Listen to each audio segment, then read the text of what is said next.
The silent revolution in enterprise blockchain. How one UK project is quietly powering the future of digital finance. While there's much crypto debate, the next meme coin, six major UK banks from Barclays to HSBC to Lloyds Banking Group, nationwide, NatWest and TSB are quietly building something that could revolutionize and reshape global finance forever. At the center of all of that, a blockchain project called Quant that 95% of retail investors probably have never heard of. In May of 2025, the European Central Bank selected Quant as one of just 70 pioneer partners to build the digital euro, a currency that could serve 340 million Europeans. In September 2025, they launched QuantNet, the world's first programmable settlement network connecting traditional banks with tokenized money and digital assets. Here's what makes this story fascinating.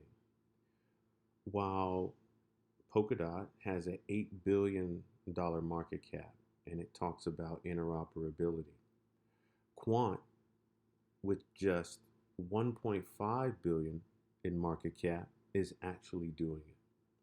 They're working with central banks, connecting real banks to blockchain rails, and solving the one problem that's preventing enterprise blockchain adoption: interoperability without replacing existing infrastructure.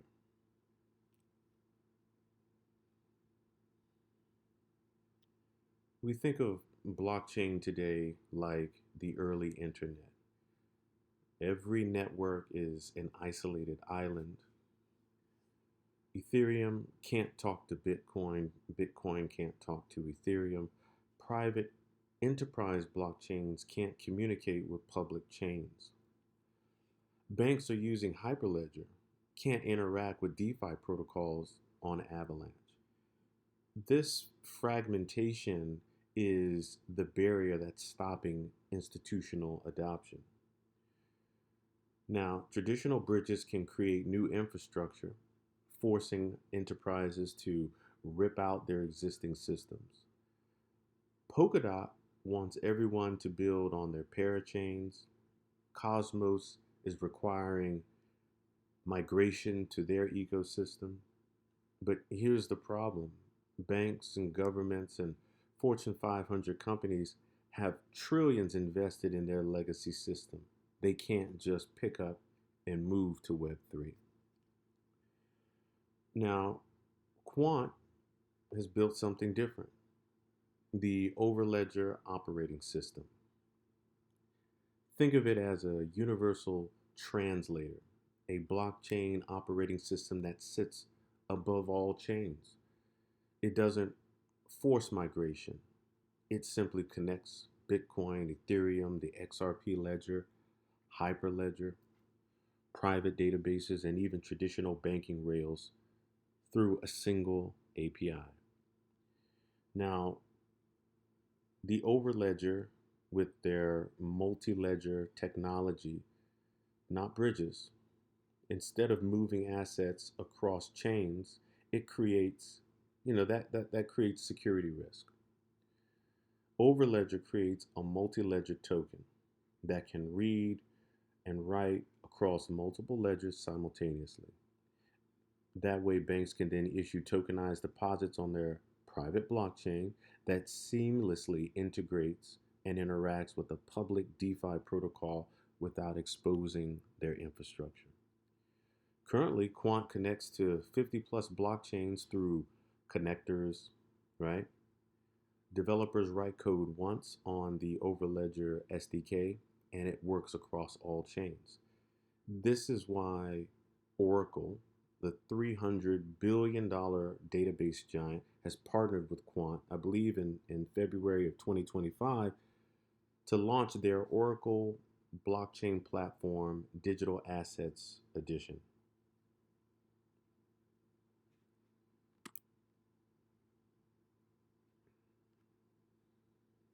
Let's talk a little bit about Gilbert Verdian. Most crypto founders are coders or entrepreneurs, but Gilbert Verdian is different. He's actually a former government cybersecurity architect. Interesting enough. For 20 plus years, he's worked as a CISO, a CIO, CTO for UK's government agencies on Downing Street, HM Treasury, Cabinet Office, and the Ministry of Justice. So he's been around the way. Now, his background is everything. When you've architected security for the nation's prime minister's office, central banks actually will take your call. When you understand how government procurement works, you know how to navigate regulatory compliance. Verdian didn't come from crypto, he came from inside the system that Quant is now connecting. He chairs UK's Blockchain Distributed Ledger Technology Committee. He's a member of the EU's Blockchain Observatory and the Federal Reserve Connections. This isn't a founder that's chasing hype. This is someone building infrastructure with 20 plus years of institutional relationships. I think Forbes profiled Verdian in 2019 as the tech entrepreneur transforming the way the world uses blockchain. Verdian, in his own words, said that blockchain won't replace existing systems, it will enhance them. Banks don't need revolution, they need evolution, and Quant provides that bridge.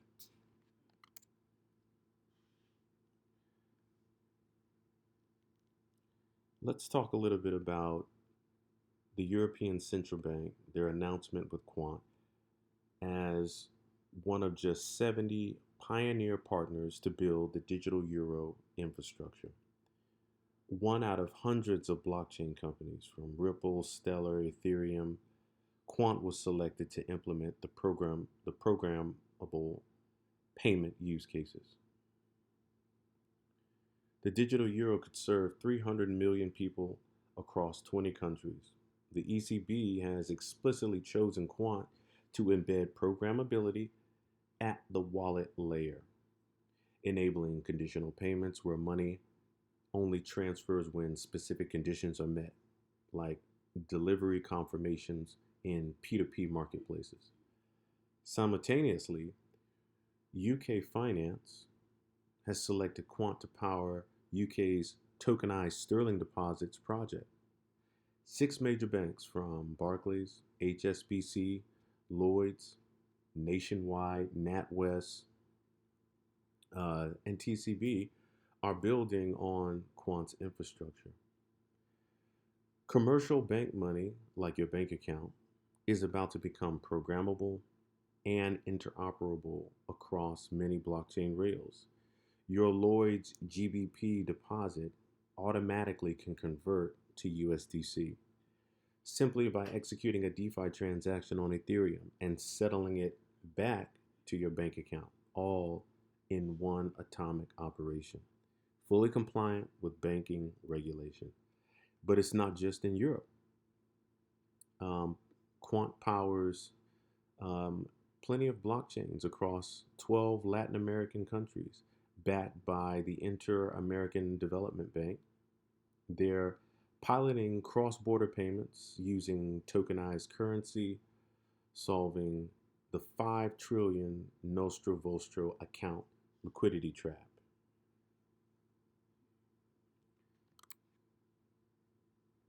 Okay. Quant has unveiled QuantNet, again, the world's first programmable settlement layer. Its purpose built is strictly for banks. This is the culmination of 5 years of research and development and institutional partnerships. Production ready infrastructure that connects traditional banks to tokenized money and digital assets through a single pipeline. Now, banks still face a dilemma. Customers want crypto and they want tokenized assets, but banks can't integrate blockchain without a massive infrastructure overhaul. QuantNet solves this by creating a layer that sits between legacy banking and blockchain networks, allowing seamless value movement across public and private ledgers without replacing their existing systems. QuantNet is built from the ground up to meet ISO 2022 standards, right? The new global financial messaging standard that's replacing Swift's old MT format. This matters because now FedNow, Swift, GPI, and most modern payment systems will be converting to the ISO standard. QuantNet speaks this language natively, allowing banks to connect to blockchain audit assured compliance. As money becomes more programmable, banks can now issue tokenized deposits with embedded rules, escrow payments released upon delivery confirmation, right? Reoccurring payments with spending limits, cross border transfers that auto convert currencies at the best rates, all without leaving the regulated banking system. QuantNet transforms QNT from a speculative asset into infrastructure utility. Every bank license equals a quant token locked for 12 months. As adoption grows, circulating supply will continue to tighten.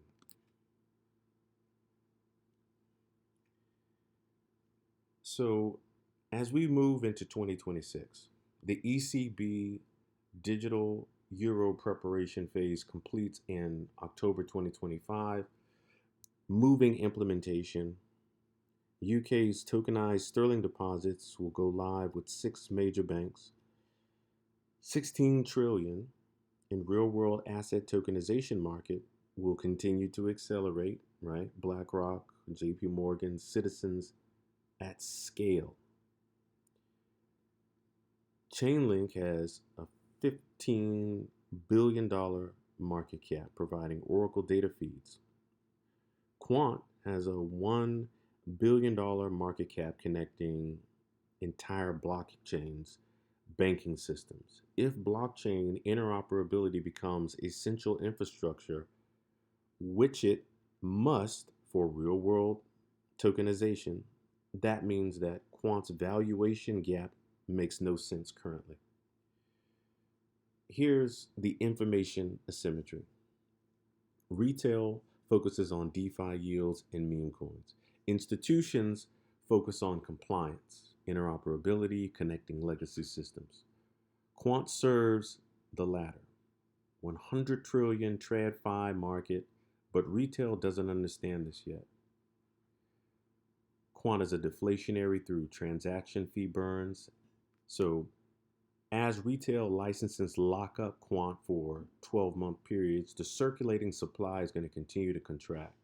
60% of Fortune 500 companies are now pursuing blockchain initiatives, according to Coinbase's Quarter 2 2025 report. If even 5% need interoperability,